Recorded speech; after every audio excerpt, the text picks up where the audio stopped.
बिस्मिल्लाहिर्रहमानिर्रहीम। हमारे एक फैमिली बुज़ुर्ग हैं, पिछले महीने मुझे उनकी कॉल आई कि बेटा मैं कुछ प्रॉपर्टी अपनी सेल करना चाह रहा हूँ, लेकिन मुझे एजेंट बता रहा है कि मेरा टैक्स बहुत ज़्यादा बनता है। मैंने कहा जी मुझे कुछ इन्फॉर्मेशन प्रोवाइड कीजिए। उनकी ज़्यादातर प्रॉपर्टी इनकम है, बाहर काम करके आए हुए हैं और वो प्रॉपर टैक्स पे करते हैं, टैक्स रिटर्न जमा करवाते हैं। जब टैक्स रिटर्न मेरे पास आई तो मैंने देखा कि उसके ऊपर अभी तक ड्राफ्ट का वाटर मार्क लगा हुआ है। हमने उसको डिटेल से प्रोब किया तो पता चला कि प्रॉपरली उनकी टैक्स इनकम जो है वो कैलकुलेट की गई थी, टैक्स भी विद इन ड्यू डेट पर पे कर दिया गया था लास्ट ईयर, लेकिन टैक्स रिटर्न सबमिट नहीं हुई। अब ये किसकी रिस्पॉन्सिबिलिटी थी, ये एक सेपरेट डिबेट है, लेकिन लॉस किसका है, वो प्योरली टैक्स पेयर का लॉस है। तो हम ऐसी सर्कमस्टांसिस को कैसे अवॉइड कर सकते हैं, ये हम आज डिटेल से डिस्कस करेंगे, पर्टिकुलरली उन सर्कमस्टांसिस में जहाँ पे लेट फाइलर के लिए और नॉन फाइलर के लिए टैक्स का जो डिफरेंस है वो डबल और ट्रिपल है। लेकिन उससे पहले क्विकली मैं आपको ये बताता चलूँ कि एफबीआर किस नेचर की जो प्रोसीडिंग्स है वो इनिशिएट करता है हमारी टैक्स रिटर्न सबमिट होने के बाद, ताकि हमें अपने रिस्क जो है उसका पता चल सके कि हम कितना एक्सपोज्ड होते हैं। जैसे ही हम टैक्स रिटर्न सबमिट करते हैं तो एफबीआर जो है वो हमें डेफिशिएंसीज इन टैक्स रिटर्न का नोटिस इशू कर सकता है। फॉर इंस्टेंस आपने अपना एक टैक्स चालान जो है वो पे करना था, आपने पे किया लेकिन उसके साथ अटैच नहीं है, आप बिजनेस इंडिविजुअल हैं, आपने उसके साथ फाइनेंशियल स्टेटमेंट्स अटैच नहीं की, तो भी एफबीआर एक नोटिस इशू कर सकता है। अगर आप विदहोल्डिंग एजेंट हैं एज ए बिजनेस पर्सन तो आपकी विदहोल्डिंग की प्रोसीडिंग्स भी इनिशिएट हो सकती हैं। अंडर सेक्शन 122 उनके पास कोई डेफिनेट इन्फॉर्मेशन है तो भी हमारे खिलाफ प्रोसीडिंग्स इनिशिएट हो सकती हैं, असेसमेंट अमेंड हो सकती है, लॉस ऑफ रेवेन्यू के केस में भी हो सकती है। सेक्शन 111 है अनएक्सप्लेन्ड इन्वेस्टमेंट्स और एसेट्स का, अगर कोई आइडेंटिफाई होती हैं तो हम एक्सपोज्ड हैं। उसके अलावा एफबीआर और कमिश्नर अंडर सर्टेन क्राइटेरिया कुछ केसेस को ऑडिट के लिए भी सिलेक्ट कर सकते हैं, उस केस में भी हमारे से क्वेश्चन हो सकता है। मेंट देयर बाई कि हमें हर तरह से प्रिपेयर होना है इंफॉर्मेशन सबमिशन के बाद भी इस तरह की प्रोसीडिंग्स के लिए। हम क्विकली देखते हैं कि जिस तरह से टैक्स रिटर्न फाइलिंग के टाइम पे टैक्स पेयर अपने कंसल्टेंट को इन्फॉर्मेशन और डॉक्यूमेंट्स प्रोवाइड करता है या वो खुद से रिटर्न फाइल करता है, इसी तरह से जब वो टैक्स रिटर्न फाइल कर चुका होता है तो क्या क्या इंश्योर करना है उसको अपनी टैक्स रिटर्न के बारे में। तो आइए ज़रा डिटेल से देखते हैं। हम बात कर रहे हैं things to care most after tax return filing, यानी आप टैक्स रिटर्न फाइल कर चुके हुए हैं तो आपने किन चीज़ों को इंश्योर करना है फ्रॉम योर कंप्लायंस और अवॉइड करने के लिए आपने किसी भी पोटेंशियल इशू को।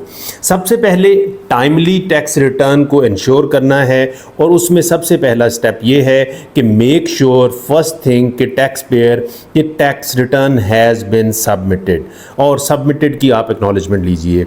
आप अपनी पेनल्टीज अवॉइड कर सकते हैं जो 50,000 तक भी जाती हैं और टैक्स पेएबल के साथ भी अटैच होती हैं और नंबर ऑफ डेज जो डिले होता है उसके साथ भी अटैच होती हैं। अगर आपकी टैक्स रिटर्न टाइमली सबमिट हो चुकी है तो आप बहुत सारे केसेस में अवॉइड कर सकते हैं किसी भी प्रॉबेबल जो टैक्स प्रोसीडिंग है उसको, you can not exclude it at all, लेकिन आप प्रॉबेबली उसको अवॉइड कर सकते हैं इन स्मूथ फाइलिंग केसेस।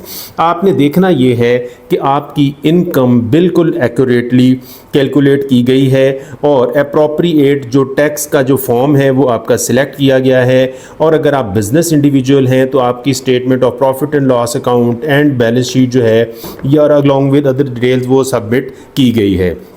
उसके साथ आपने जो अलाउेबल एक्सपेंसेस हैं, अगर आप सैलरीड इंडिविजुअल हैं तो आपको बहुत कम जो एक्सपेंसेस अलाउड हैं, सिर्फ ज़कात या एक और पर्टिकुलर सर्कमस्टांसिस के साथ अटैच है। अगर बिज़नेस इंडिविजुअल हैं तो आपके जो लेजिटिमेट बिज़नेस एक्सपेंसेस हैं वो आपको अलाउ होते हैं, उसको इंश्योर कर लीजिए।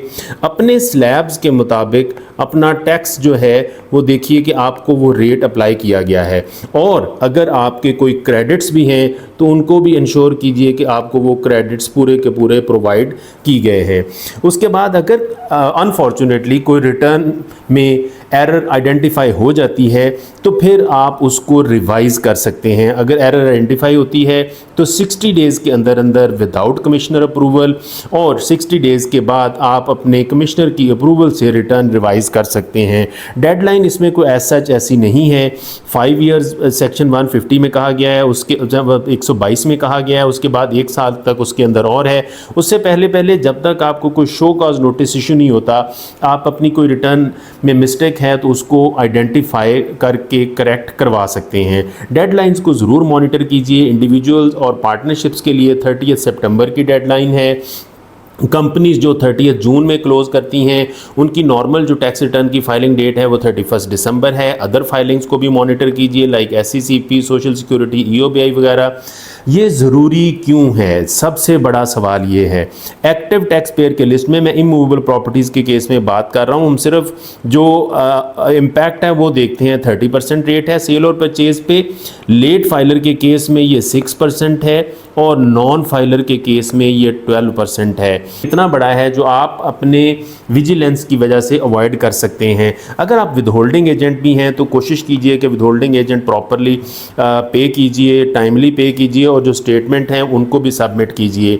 जो सबसे इंपॉर्टेंट आखिर में मैं आइडेंटिफाई करना चाहता हूँ, मैं हमेशा से इन पर फोकस करता हूँ, इन्फॉर्म्ड रहिए जो लेटेस्ट टैक्स लॉज हैं उसके बारे में। अपने कंसल्टेंट से गाइडेंस सीख कीजिए, पर्सनलाइज्ड और क्वालिफाइड कंसल्टेंट रखिए। अपने SMS और ईमेल को हमेशा से चेक कीजिए क्योंकि नोटिसेस जो हैं वो ज़्यादातर अब इसके अंदर आते हैं। Thank you very much for watching. Stay tuned for more informative videos on tax and allied matters.